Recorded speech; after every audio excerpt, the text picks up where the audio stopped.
So what is Vedic meditation? As you know, we all know there's various kinds of meditation out there. And Vedic meditation is a specific form of mantra-based meditation. It comes from the philosophy of Vedanta, which you can define elsewhere. But, in terms of the structure of Vedic meditation, we use a personalized bija mantra, bija as in seed, that we are planting in you when we initiate you into this practice. The whole knowledge of the Veda. The Veda is this ancient vibrational body of knowledge from which all Indian philosophical yogic traditions come. And it's thought that in the quietude of the practice, that we not only transform our own state of consciousness, but that we can come into contact with this greater field of knowledge that's always vibrating, that is the Veda. But first, what we have to do is actually just get in touch with ourselves to be able to get in touch with nature. Because in the end, the final analysis, we are nature. But if we are living with so much stress and so much trauma and so much internal schism in terms of our relationship with nature, it's hard to actually feel connected to the world, connected to others, feel connected to our intuition or ourselves. So in Vedic meditation, we're operating that there are various levels of consciousness. There's waking state, what we're in right now. There's sleeping, we're all familiar with that. And dreaming, likewise, all familiar with that. And so in meditation, we cultivate what we call the fourth state, turiya, or transcendental meditation, or pure beingness. There's lots of different names we can give it. But it is, if we were to hook you up to a brain scan, it is a distinct brain state from, what my brain is doing when I'm waking, when I'm sleeping, or when I'm REM, dream sleep. Dr. Herbert Benson, who wrote the book, The Relaxation Response, was one of the first doctors to study meditation, particularly this form of mantra-based meditation at Harvard Medical School. And he coined the term that it is a wakeful hypometabolic state. It is also referred to as a hypnagogic state. So you have to pass through a hypnagogic state to actually fall asleep. So it's not that you're like feeling sleepy. You actually kind of feel that, you are aware of being aware, but you're not necessarily in that recursive thinking patterns that you are when you're on the subway or when you're, writing an email or you're making a meal. And so, unlike other forms of meditation, which are like silence the mind, quietude, that's from where, everything comes. That's what we're, going for.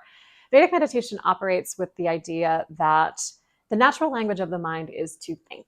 I'm a native English speaker, so I think in English. I can study and I speak other languages, but I always am kind of thinking in English, much to my, foreign language teacher's chagrin, because that is the natural schema of my mind. And so why would we tell the mind that it has to be silent when its nature is to think thoughts? If you're not thinking, you aren't really fully functioning or alive in some way. So we trick the mind out of its general thinking, normal thinking patterns by giving it a sound or a mantra to easily, effortlessly intone internally. And basically, this is sort of like undergoing an internal sound bath.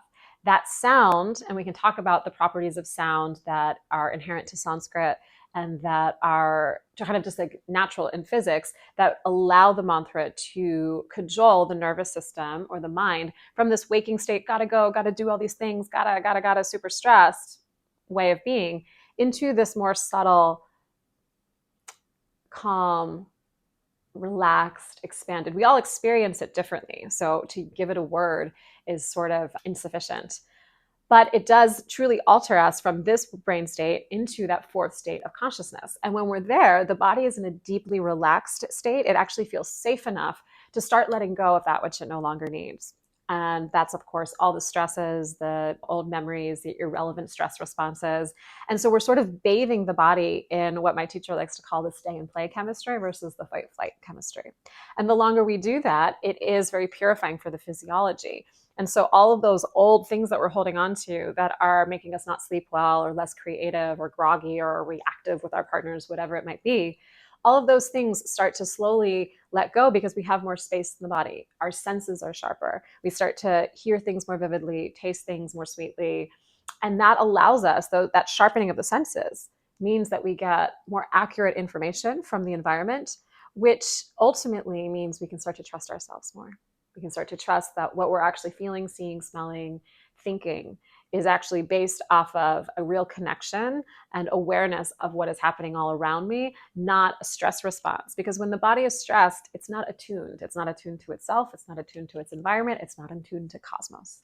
But meditation, particularly Vedic meditation, is a way to attune that small individuality to the larger capital S self, the cosmic self, so that you can live with less friction, more flow, so that you can start to surf through life and be able to take whatever energy comes your way and alchemize it for your own good and your own expansion, rather than feeling pummeled by life.